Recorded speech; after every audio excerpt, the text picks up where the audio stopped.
Welcome to the Butterfly Effect. I'm Chris Horner, and this is stage 4 Tour de Suisse, 171 kilometers, about 105 miles in length. The beginning is flat, a little bit of excitement at the end when you look at the profile because it's a climb, 7.5 kilometers long, but only 4.5% thereabouts. Now, anything can happen on a stage like today because with the last climb at 7 kilometers and only about 4.5%, cresting at the top with 10 kilometers to go, the sprinters might be interested in having some fun with a stage like today, but after getting the beating from Van der Poel yesterday on that climb at the finish, they know that if they bring the group back, it might just be the classic man, Mathieu Van der Poel back there, just slapping everybody again on the last climb and trying to make some selection, and all the sprinters get dropped. So sprinter teams aren't really that motivated to do any work today. And the racing was so intense for the first 80 kilometers that everybody's legs are a little bit happy now to have a slow pace. So the break of 4, they get up the road. We're talking Stefan Bissinger. He's won time trials at Paris-Nice this year. He was second here at Tour de Suisse on the stage 1, and he's in the break, so you know they got some power there. The American Joey Rosskopf is there. Benjamin Thomas, the FDJ rider, is along for the ride, and Joel Suter, the Swiss rider. You always got to have a Swiss national team rider in the break. They make the break again today, and it's Movistar chasing with a little bit of help from Cofidis.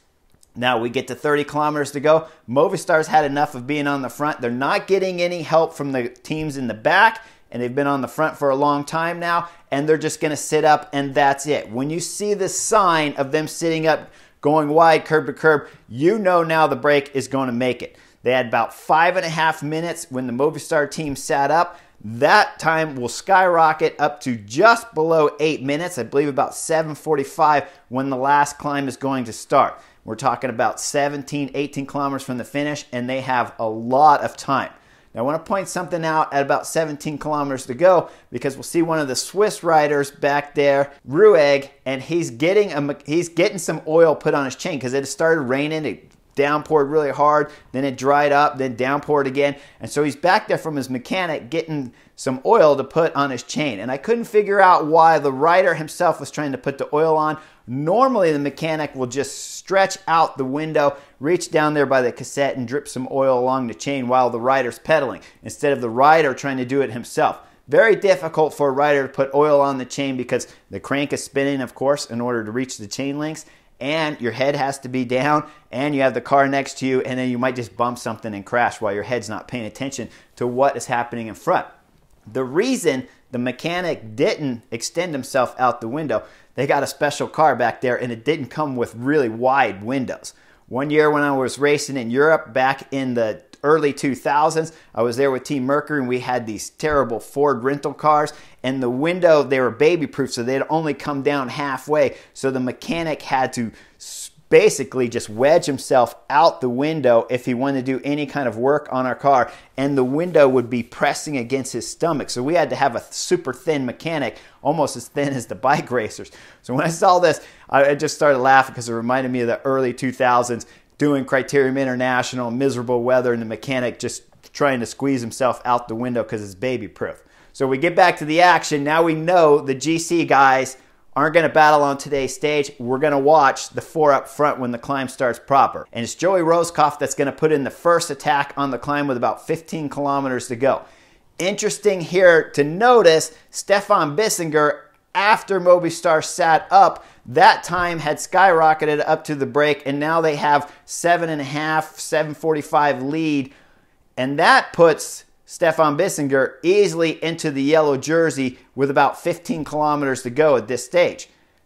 Now, the real drama when you're watching from the couch is Stefan Bissinger just going to go to the front and keep driving it so that he can try to get that yellow jersey but give up chances at winning today's stage?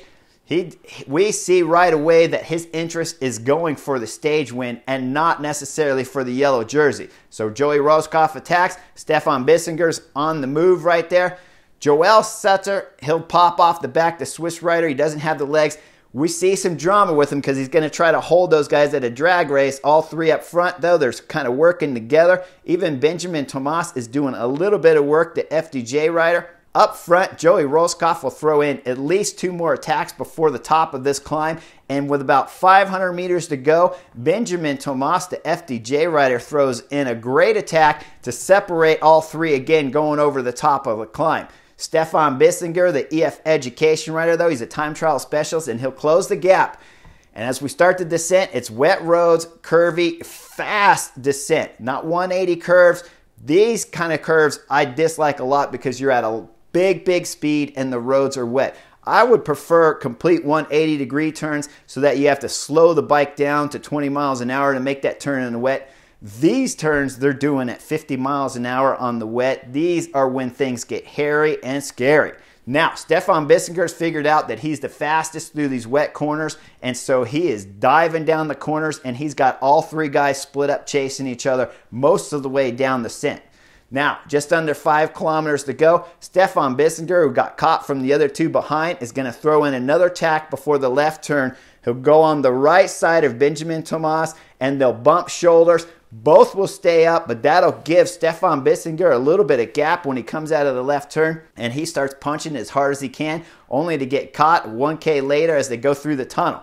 Now, when they come out of the tunnel, they're getting ready to finish on the airstrip. They enter the airstrip, and there's a little bit of concrete, sketchy road there with a left turn. Bissinger will accelerate through there, trying one more time to get away from his 2 companions in the breakaway. He'll get a gap, and they'll enter the airfield. And it's, again, everybody chasing Stefan Bissinger. They've been chasing that boy for the last 7-8 kilometers. Now they'll bring him back. Joey Roscoff, with about 1.8 kilometers to go, will throw an attack. It'll get brought back right away by 1 kilometer to go. Joey Roscoff is stuck on the front. The other 2 guys don't want anything to do with the front now. Stefan Bissinger, it's clear the time gap is down to about 5.5 minutes, maybe 5-minute mark there, so he knows he's not going to get the yellow jersey, but it's still kind of close. Ballsy move, in my opinion, for Stefan Bissinger to give up any chance at taking the yellow jersey to try to go for the stage. Now he has to win this stage or he's lost everything trying to reach for the golden prize, the stage win. Now, 1K to go, I said. Joey Roscoff's on the front. He'll attack again at about 800 to 900 meters. That won't work. They'll get brought back again. Now they're on a massively wide stripped road for the planes to land on. Joey Roscoff is still on the front. He's been on the front now since almost 2 kilometers to go, and he's still on the front. He'll start his sprint with 200 meters to go, a bit soon, but he jumps there. Stefan Bissinger comes straight off his wheel at 175. Only drags race for him with about 10 meters before he gets the lead and goes all the way to the line for a win for the EF Education rider. In my mind, this was a great win. I mean, when you give up a chance at winning yellow, because back there at the start of the climb, he had a chance to be in yellow, but would have to give up a chance at winning the stage if he was just going to go to the front and drive it.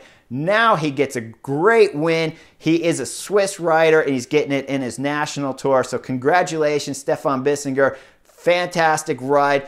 Remember, he was 2nd on stage 1 in the time trial. Now he's 1st here at stage 4. Chances of him winning a stage later in this Tour of Suisse get slim because tomorrow we're going to start the mountain stages.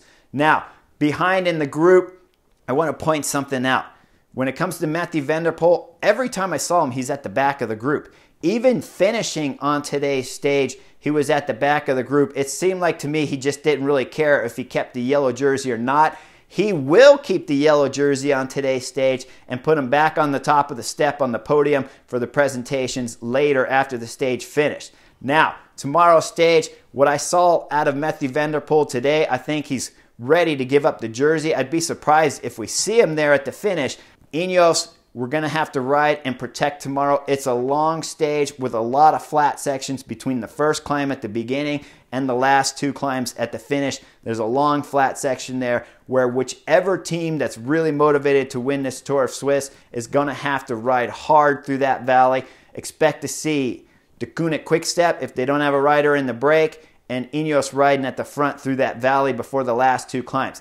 Now, it's going to get exciting on the last 2 climbs tomorrow because Ineos do not have that crazy dominant Sky Ineos train to lead up these climbs and just deliver Carapaz to a victory right at the top of the climb.